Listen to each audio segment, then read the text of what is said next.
নমস্কার, কেমন আছেন আপনারা সবাই? এসপি কিচেন ব্লগে আপনাদের সবাইকে স্বাগত জানাই। আজকে আপনাদেরকে আমি দেখাবো ঝিঙে বড়ি আলু দিয়ে পোস্ত। তো পোস্ত তো ঝিঙে পোস্ত অনেকেই তৈরি করেছেন, জানেন, আমি জানি। তবুও এই যে ঝিঙে আলু বড়ি দিয়ে যে পোস্তটা করব, দেখুন আমি কিভাবে কেটে নিয়েছি ডুমো ডুমো করে। আলুগুলোকেও কেটেছি। আলুর পরিমাণটা একটু কম আছে, ঝিঙেগুলো বেশি আছে। আর দেখে বড় বাটির এক বাটি মনে হচ্ছে, কিন্তু ঝিঙে তো জানেন জলে যখনই এটা সেদ্ধ হয়ে যাবে তখন কিন্তু একদম নরম হয়ে একটুখানি হয়ে যাবে। তো এত দেখতে মনে হলো কমে যাবে এটা। তো আপনারা এই ঝিঙে পোস্তটা যে আমি রান্না করছি কিভাবে, সেটা শেষ পর্যন্ত আপনাদেরকে দেখার জন্য আপনাদেরকেও অনুরোধ রইল, ভিডিওটা শেষ পর্যন্ত আপনারা দেখবেন যে আমি কিভাবে করছি ঝিঙে আলু বড়ি দিয়ে পোস্ত। তো সাথে থাকুন আপনারা, আপনাদেরকে আমি দেখাচ্ছি যে কিভাবে আজকে ঝিঙে বড়ি আলু পোস্ত রান্না করছি আমি। প্রথমে আমি দিয়ে দেবো কড়াইয়ে একটুখানি তেল দিয়ে আমি প্রথমে আগে এগুলোকে কড়াই তেল দিয়ে দিয়েছি। তেল দিয়ে এখন আমি প্রথমে আলু আর ঝিঙে এগুলোকে খুব ভালো করে ভেজে নেব। ভেজে নিয়ে চাপা দিয়ে একদম ঢাকা দিয়ে দিয়ে এগুলোকে ভাজবো। আর ভাজতে ভাজতে কিন্তু সেদ্ধ হয়ে যাবে। তো তেলটা গরম হয়ে যাক। তেল গরম হয়ে গেছে। তেলটা যাতে ছিটিয়ে গায়ে এসে না পড়ে তার জন্য আমি দিয়ে দিচ্ছি 1 চিমটি নুন। পরে আমি নুন দেবো, একটুখানি দিয়ে দিলাম, বা হলুদও দিতে পারেন। তো আমি যেহেতু পোস্ততে হলুদ দেবো না, সেই কারণে আমি একটু নুন দিলাম। তো দেখুন ঝিঙেগুলোকে আমি ধুয়ে জল ঝরিয়ে রেখে দিয়েছি। এখন দিয়ে দেবো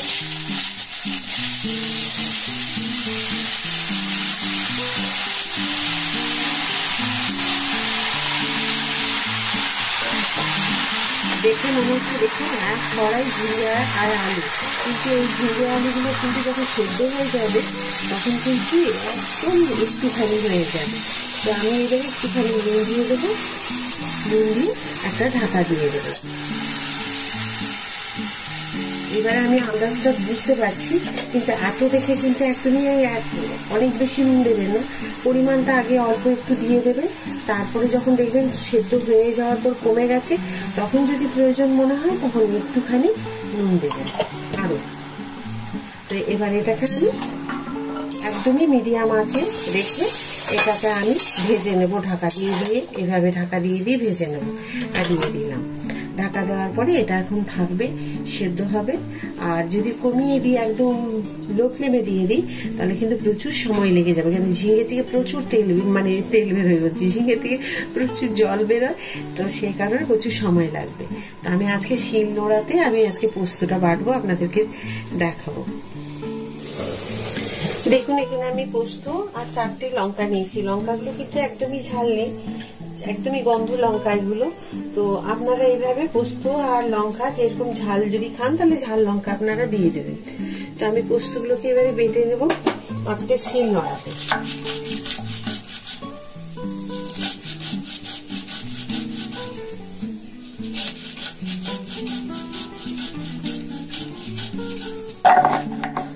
দেখুন পোস্তটা পুরো বাটা হয়ে গেছে আর খুব সুন্দর মিহি করে বেটেছি আমি।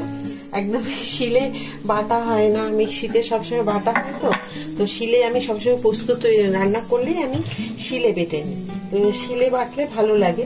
তো দেখুন আমি যে ঝিঙেটা দিয়েছি পরিমাণটা দেখেছেন, সেই অনুযায়ী কিন্তু এই পোস্তটুকু দিতেই হবে, নাহলে কিন্তু স্বাদ হবে না। একটুখানি পোস্ত বেশি লাগে, তো এই পোস্ত না দিলে পরে কিন্তু ভালো হবে না। এবারে শিল দেওয়া জলটা দেখেছি আমার মা, শাশুড়ি মা ওনাদেরকে সবসময় দিতে। তো শিল দেওয়া জলটা দিলে যেন মনে হয় সবকিছু স্বাদ বেড়ে যায় তরকারি। তো সেই কারণে আমি শিল দেওয়া জলটা দিলাম।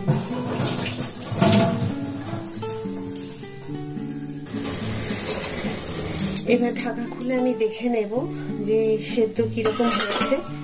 বাহ, কি সুন্দর হয়ে গেছে। দেখুন ঝিঙে এত ভর্তি, এক কড়াই ঝিঙে ছিল, আলু ছিল। আর দেখুন কমে গিয়ে কইটুকু হয়েছে, একদম একটু হয়ে গেছে। তো ঠিকই আছে, আমি যেভাবে ভেবেছিলাম আমরা যে খাবো সেই অনুপাতে কম হয়ে গেল কিনা। তবে আলু দিয়ে আমি দিয়েছিলাম প্রায় ধরুন 7.5 ঝিঙা ছিল। আর আলু দিয়েছি একটা, মানে ওই 200 গ্রামের একটা আলু দিয়েছি, 250 নয়, একটা বড় আলু দিয়েছি, সেইভাবে দিয়েছি। তো দেখুন কি সুন্দর হয়ে গেছে সেদ্ধ। এবার এটাকে আমি একটা বাটিতে ঢেলে রাখবো বা থালায় যে কোনো হয় একটা জায়গাতে ঢালবো। ঢেলে এবার কি করছি সেটা আপনাদেরকে তো দেখতে হবে। তো দেখুন আমি কি করছি। এখন আমি এটাকে ঢেলে নেব।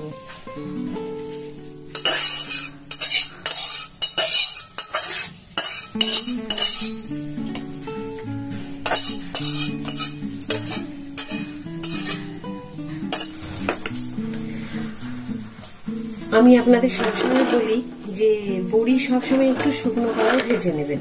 তা আমি এভাবে বড়িগুলোকে একটু ভেজে নেব।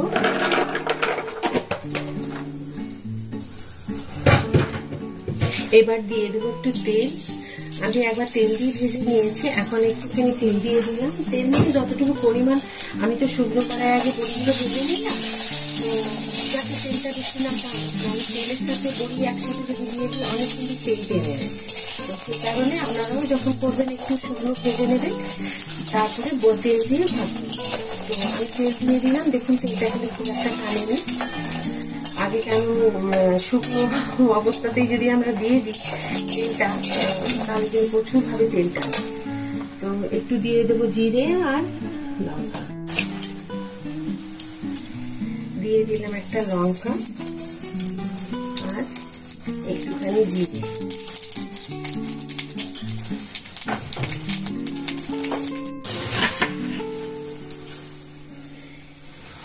এবার যে তেল দিয়ে সেদ্ধ করে রেখেছিলাম ঝিঙেটাকে, ওগুলোকে আমি দিয়ে দেবো এখানে।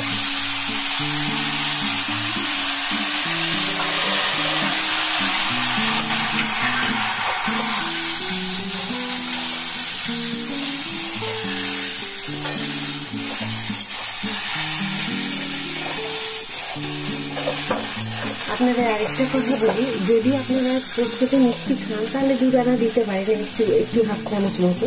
আমরা যেহেতু পোস্ততে চিনি খাই না, ওই জন্য দিলাম না। তো আমরা চিনি খাই কোন পোস্ততে, যেটা হয়তো একটু টমেটো টক ভাব যেটা থাকে ওই পোস্তটা। তো এটা আমি চিনি দিলাম না, কারণ ঝিঙে একটু এমনি মিষ্টি মিষ্টি থাকে, সে কারণে চিনি দিলাম না। আপনারা চাইলে দিতে পারেন। আর হলুদ দেওয়া হয় না পোস্ততে, সেই কারণে আমি হলুদ দিলাম না। আপনাদের মন চাইলে আপনারা দিতে পারেন।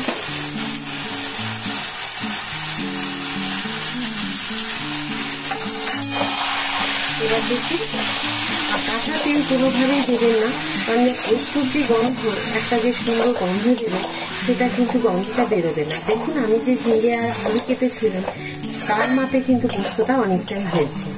কারণ পোস্তর পরিমাণ যদি ভালো না থাকে তাহলে কিন্তু ঝিঙে পোস্তর স্বাদটা সেই রকম হবে না। তো সেই কারণে আপনাদের দেখতে হবে ঝিঙের সাথে পোস্তটা কতটা দেওয়া হয়েছে। আর দেখুন আমি এমনভাবে সেদ্ধ করেছি যে জলে দেওয়ার প্রয়োজন হবে না। আর প্রেসার কুকারে একদমই সেদ্ধ করবেন না, তাহলে কিন্তু স্বাদ হবে না। একটুখানি তেল দিয়ে যেরকম আমি ভাজলাম, ভেজে ওই রকম ভাবে করবেন, একদম মিডিয়াম ফ্লেমে দিয়ে। তো পোস্ত তো অনেকভাবে তৈরি করেছেন, দেখুন আমার পোস্তের ধরনটা একটু আলাদা কিনা বলবেন, আমাকে কমেন্ট করে জানাবেন। পোস্ত একদম রেডি, আমি এখন বাটিতে ঢেলে নেব, ঢেলে দিয়ে আপনাদের দেখাচ্ছি।